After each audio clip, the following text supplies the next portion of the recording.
You guys asked for it and now it's here. Hello guys and welcome back to my channel. If this is your first time of watching my video, this is Reggie School of Fashion. After the release of my Celestial Garment series, I got a lot of comments and direct messages requesting for a Cherubim and Seraphim garment tutorial. And today, I will be kicking off this series by showing you guys how to make a C&S standing cap. In the course of this tutorial, you will be learning the measurements required in cutting a C&S cap, the type of fabrics you can use in achieving this cap, the best pleats that can be applied on a C&S cap. Not only that, but also the sewing part of this tutorial and how to embellish a C&S cap, which makes it look more beautiful and elegant. Consider subscribing to my channel if you haven't, so that you won't miss any subsequent parts of this video series. Kindly encourage me by giving this video a thumbs up so that YouTube algorithm can show it to more people who are in need of it. With that being said, let's get started.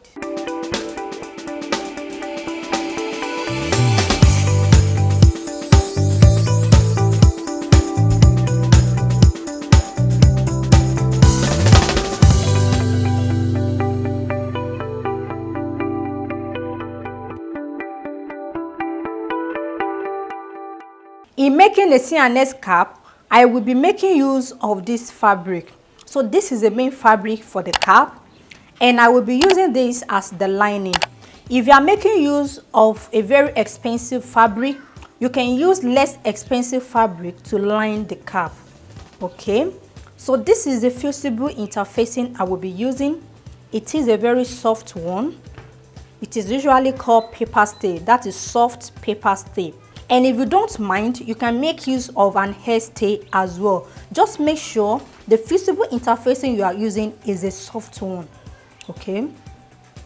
Now, what type of fabric can you use in making a C&S cap? You can either use a silk fabric, you can use cotton or linen.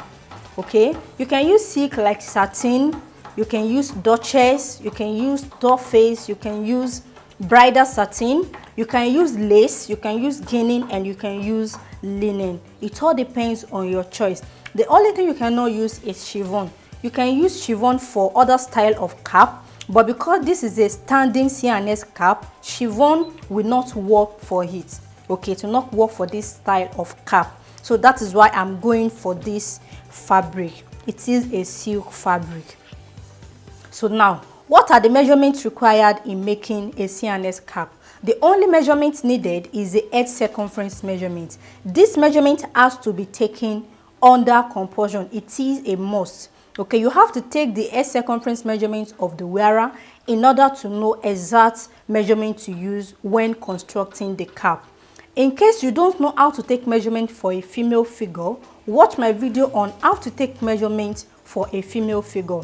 In this tutorial, you will learn how to take measurements for every part of human figure, including the edge circumference. The video has been linked up in the description area. Also, after taking the measurements, you need to know this particular thing, that is how to read your measuring tape accurately. It is very important after taking the measurement to use the exact value to cut out your fabric. So you need to learn every small lines you have on your measuring tape. When you take your measurement and it falls on either of these lines, how do you locate them on your measuring tape? Also, after dividing your circumference measurement, how do you locate it on your measuring tape? So that is why I'm recommending my video on how to read the measuring tape for pattern drafting. The video has been linked up in the description area as well. So make sure you watch the videos after watching this current one. Okay, so the first step I will be doing in making a C&S cap is to fuse my fabric. You can either fuse your fabric after cutting or you fuse before cutting. But this time around, I prefer fusing my fabric before cutting it out. So I will be fusing this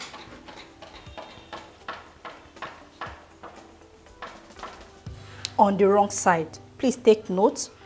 Here is the right side and this is the wrong side. So I will be fusing this on the wrong side, and I will be fusing the main fabric also on the wrong side. If you are using a fabric that has no wrong or right side, All you need to do is just to choose one side as the wrong side and choose the other side as the right side. Now I've fused my fabrics, and this is what I have after fusing. You can see this is the wrong side and this is the right side. This is the lining and this is the main fabric. Okay, so the next step is to cut this out. And I will be using the lining to cut out the cap.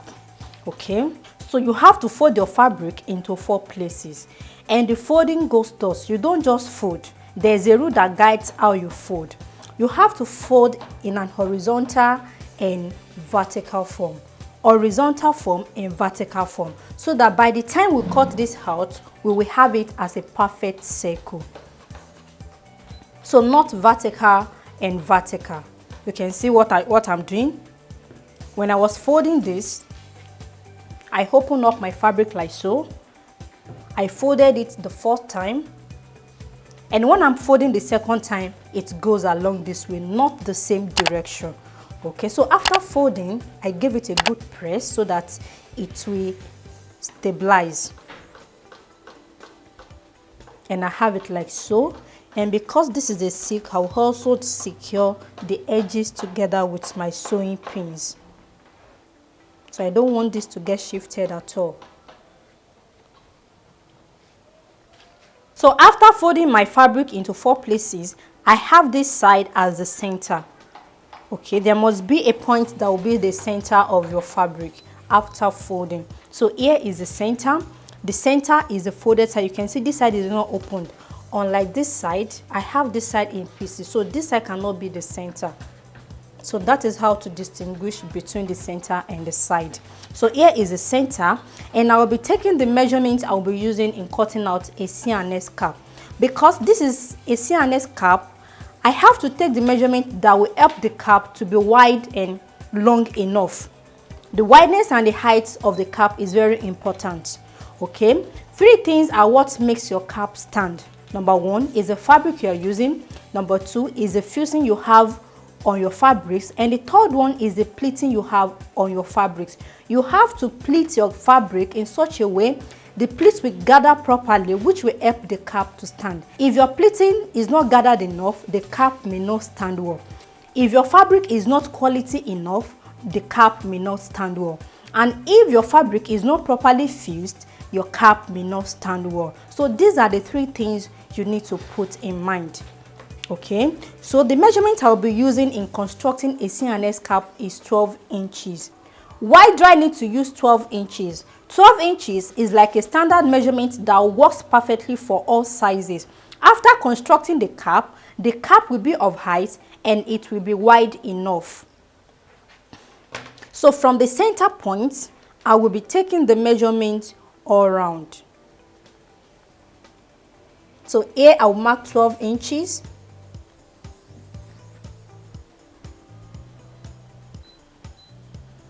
So make sure the tip of your measuring tape does not move away from the center point.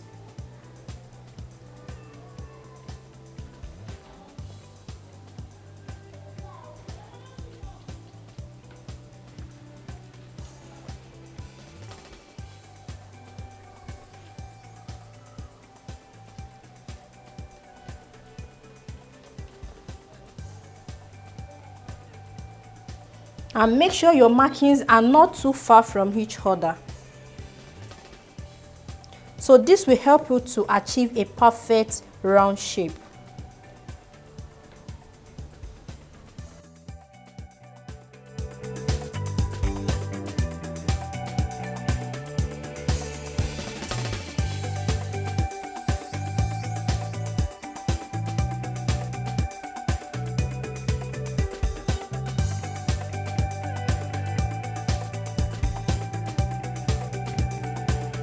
Now I will be connecting the point together with my curve ruler.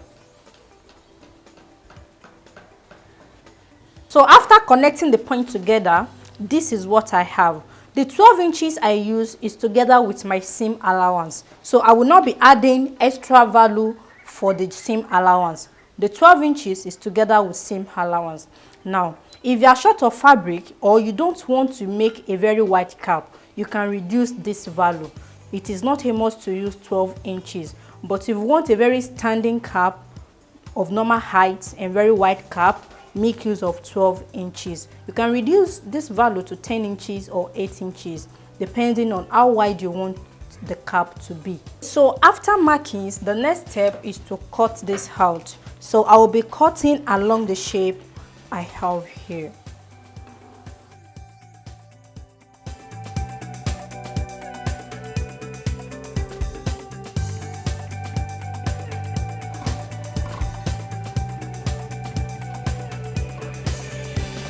So now I have this cut out and you can see the shape I have. This is like a cone shape. So after cutting yours, make sure you have a shape like this. If your shape is not like this, that means your folding is not correct. Okay, so I'll be using this as a template to cut out the main fabric.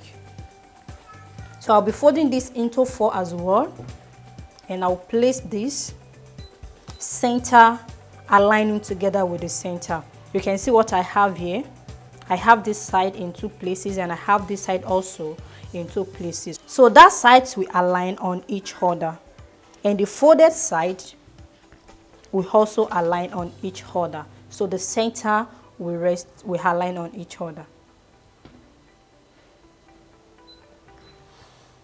Now I've cut out the main fabric using the lining as a template, as you can see.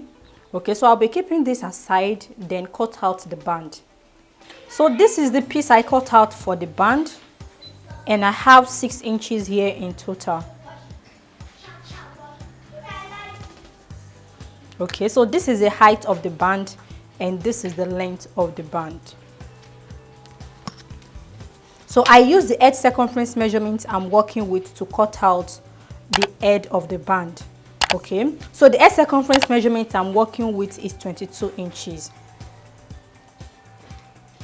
Which is here, and I added extra 2 inches in order to gather the cap at the back with elastic. The extra values I added to the edge circumference measurement is what will help in putting on the cap easily and putting it off easily.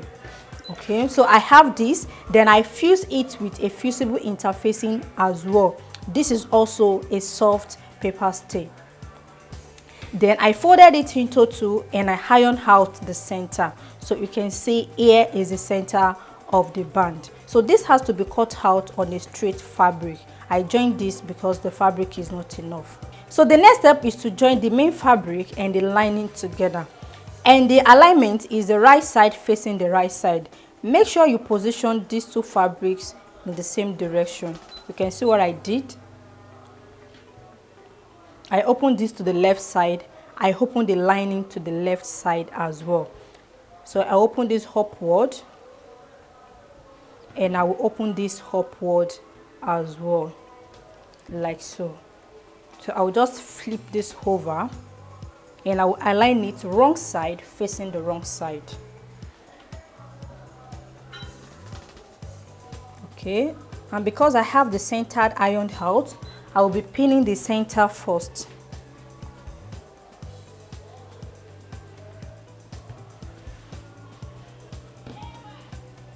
On this side as well. On this side as well.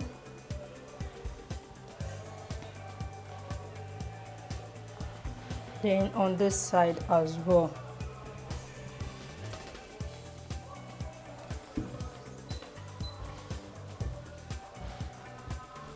So now you can see I have all sides equal. So I will be stitching all around in order to join the lining and the main fabric together. So this is what I will be having on the right side, and I will be having this on the wrong side. So I will be stitching with 1/4 of an inch out of the 1/2 of an inch seam allowance I will be using. So I'll be stitching with 1/4 of an inch all around, following the round shape I have for the cap.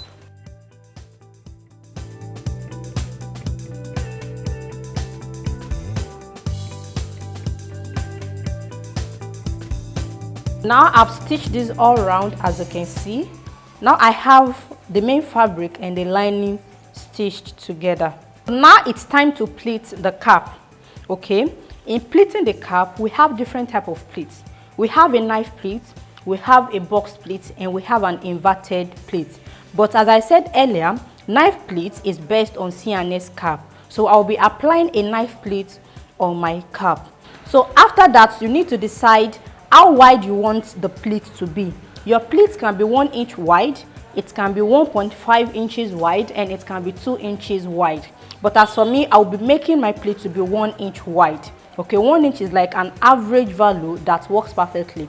The pleat will not be too big, it will not be too wide, and it will not be too narrow. It will make the cap look moderate on the wearer. So I'll be going for 1 inch, and this is the easiest method I use in pleating my cap. So this is the method I'll be showing you right now. This is the center of the cap. So from this point, I will just pick my cap like so. Then I will fold it. So if you cannot see the end point from the right side, you can just flip it to the wrong side. So with this, you will see the end point of the pleat and the beginning of the pleat. So just take your measuring tape and take the measurement you have over there. You can see here I have more than 1 inch. So and because it's more than 1 inch, I will just reduce it.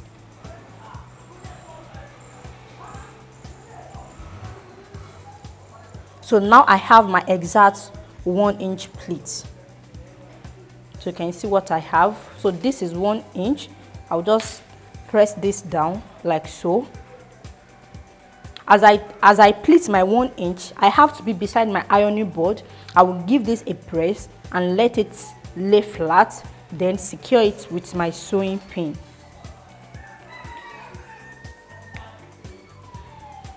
Okay, you can see what I have. Then I will pick the next pleat. I will fold it.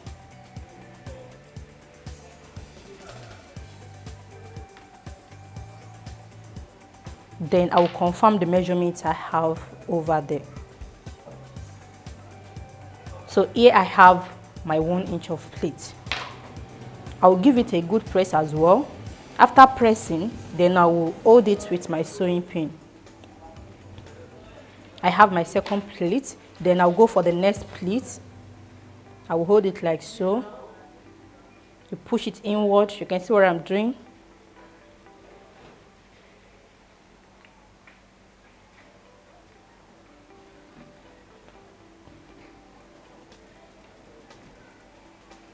You can see the direction of my pleat. All the pleats are facing the same direction. So that is why it is called a knife pleat. Pleats that falls on each other continuously. So unlike the inverted pleats where each pleat face each other. Okay, so this is a knife pleat. So make sure when you are pleating, you are very close to your ironing board. Okay, so that you will have a very nice pleat on your cap. Pleat it down. Okay, so this is how I will pleat the cap all around until I exhaust all the space I have on this circle. So I'll be doing this off the camera. I will be giving each pleat a good press as I said earlier, and I'll be back to show you the next step. So guys, after pleating the cap, this is what I have. I pleated the cap all around and I pin it. Don't forget, while you are pleating yours, make sure you apply it. Okay, press as you pleat. So this will give you a very good looking and neat pleat. So the next step is to secure the pleat. Okay, in securing the pleat, I will be running the stitches on the edges of the pleat all around. Now I'll be running stitches all around the edges of the cap. I can either stitch on the seam I have on the cap already, or I should just stitch very close to the seam. Okay, but I will not use up to half of an inch because the total seam allowance I have, which I will be using in attaching the band, is half of an inch. So I will not use up to half of an inch. I can just stitch immediately after this seam, under the seam. Okay, so I'll be stitching this all around. Another important information is this: after pleating your cap, make sure you take the measurement. Okay, the measurement must be the same measurement you have for the band, because these two are going together. The measurement I have for the band is 12 inches. That is 24 inches in length. So after pleating my cap, I must have the same 24 inches. When you are pleating your cap, if the value you have on the cap is more than what you measured on the band, all you need to do is just to make your pleat closer If there's any point you have space in between the pleats, you can just bring it closer like so. So with this, the measurements will reduce. Okay, and if the value you have is lesser than what you are expected to have, it's lesser than what you have on the band, all you need to do is just to open the pleats and just create a space in between. So that is how to add or subtract from your measurements.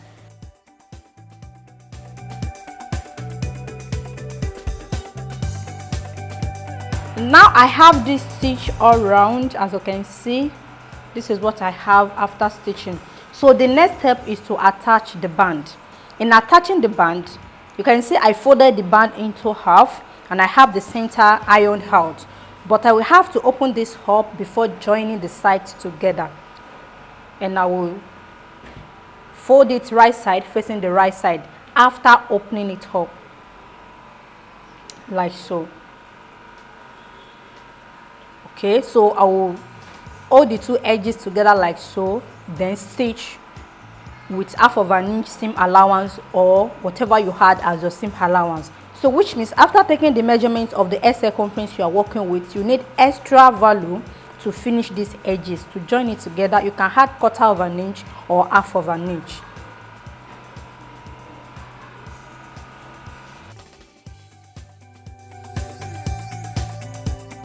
Okay, I will be joining these two like so. So after stitching the edges together like so, then I will turn the band to the right side. Okay, so then I will position the band and the cap together in such a way the right side of the band will be facing the wrong side of the cap. You can see the cap is also on the right side. The cap is on the right side while the band is also on the right side. Then I'll position it like so. Right side of the band facing the wrong side, that is the inside of the cap. Then I will stitch with half of an inch seam allowance. So I'll pin this all around.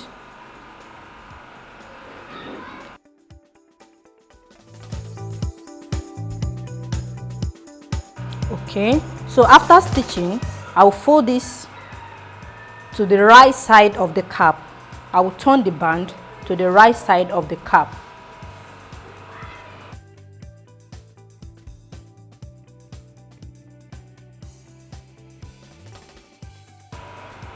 So you can see after attaching this, I bring the band out to the right side of the cap and I have the edges like so. So we have to finish the edges by folding in half of an inch inward. Okay, so these have to cover up the seam allowance. Okay, so I will hold it like so, then I will stitch all around the edges of the cap. Okay.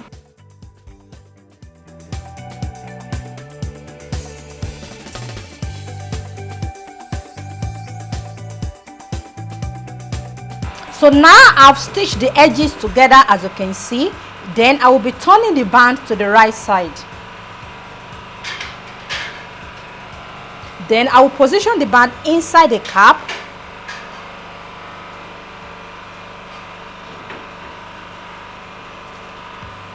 I will pin it all around, then stitch with half of an inch seam allowance. Now I'm done pinning the band and the cap together, and I will proceed in stitching all around.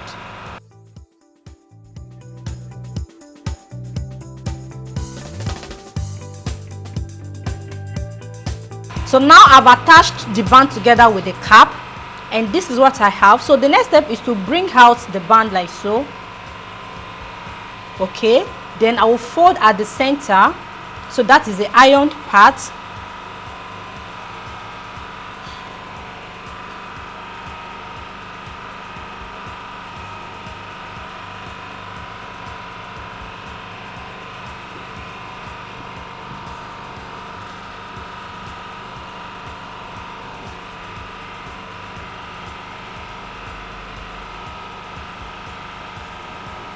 Okay, then I will pin the edges. You can see the center of the band is now the edges of the cap. So I will secure the edges because I don't want the center to shift or move away from that point. So I will pin it all around.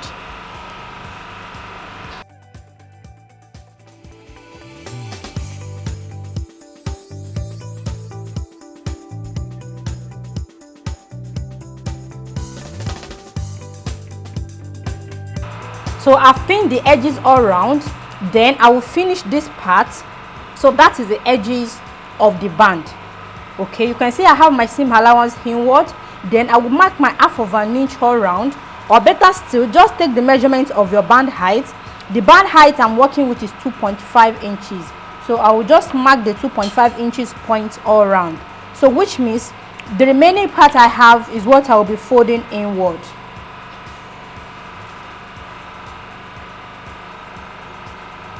You have to take your time when you are doing this so that you will not have a shortage or excess after folding all around.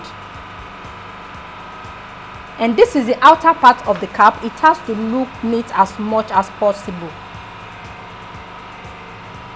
So that's the point. I'll fold it inward like so.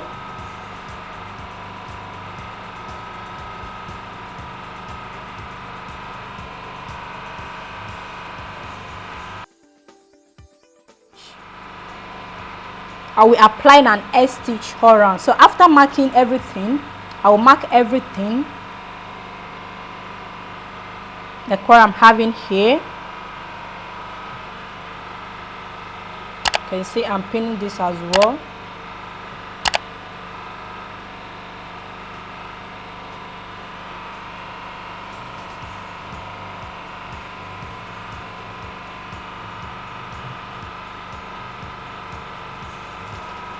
Now I have all the edges pinned all around, and I'll be applying an edge stitch. Edge stitching means stitching very close to the edges. Okay, you have to move closer to the edges as much as possible, but don't move away from the edges. And make sure you take your time while doing this, because this is the outside of the cap. It has to look neat. Okay.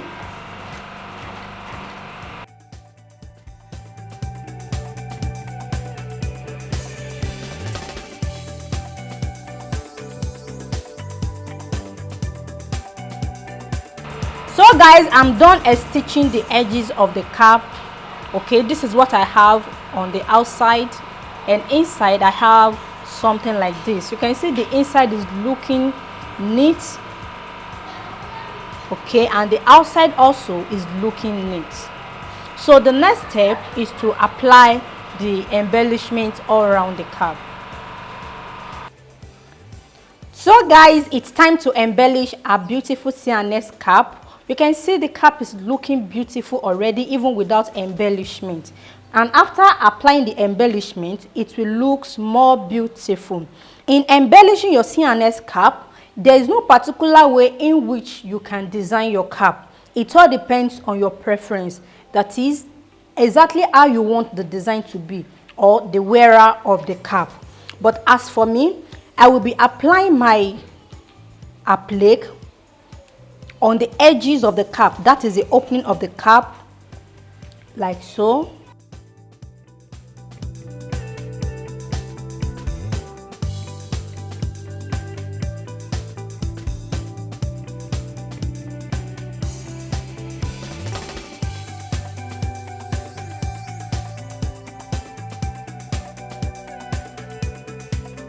Okay, you can see what I'm having. So I will apply it all around like so. Then at the upper part of the cap, I will apply the applique at the edges all around as well. So this is one way out of so many ways you can embellish your cap. So another way you can embellish your cap is applying these in two ways to cover up all the band. Okay, you can double it after taking it all around the first time. Then you can also place it the second time. So that is if you want the applique to cover up all the band. Okay, so that is another design. Another design you can have is, instead of taking this round on a straight line, you can make it go in a spiral form. Hold it like so. It goes up.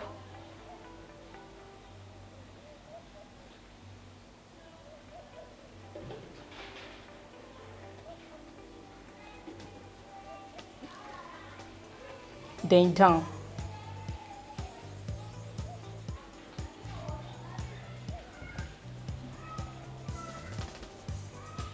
So you can see what I'm having. it is left to your creativity.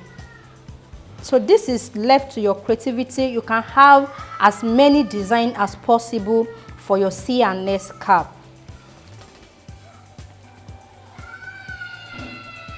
Okay, so you can see this is totally different from having it on a straight line, and it looks very beautiful. Also, another way of applying design on your cap is to design this part of your cap. You can see what I have here. You can decide to make it a cross sign. It goes like so, this way, then another strap to cross it.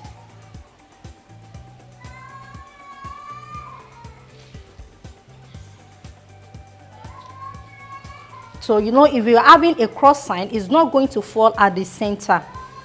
So cross is different from plus sign. So if you're having a cross sign, you will have something like this. This is not going to be at the center of the cap. You have it like so.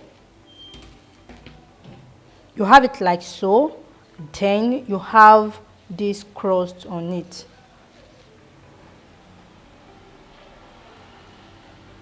So this is cross sign. If you want to have a plus sign, it has to fall at the center. So you have it like this for plus sign. So these are one out of so many ways you can use in designing your C&S cap. So before proceeding in designing the cap, I will have to give this a good press. So that is the cap itself. I will give it a good press, and I will bring out the shape of the edges. I'll press it down like so. And I will make sure all the edges are equal. So which means the cap opening must fall at the center.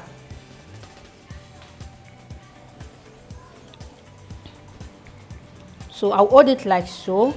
Then I'll give it a press. I'll give it a press. I'll give it a... So with this, the edges will be laying flat. So guys, now I've given my cap a good press, and you can see what I'm having.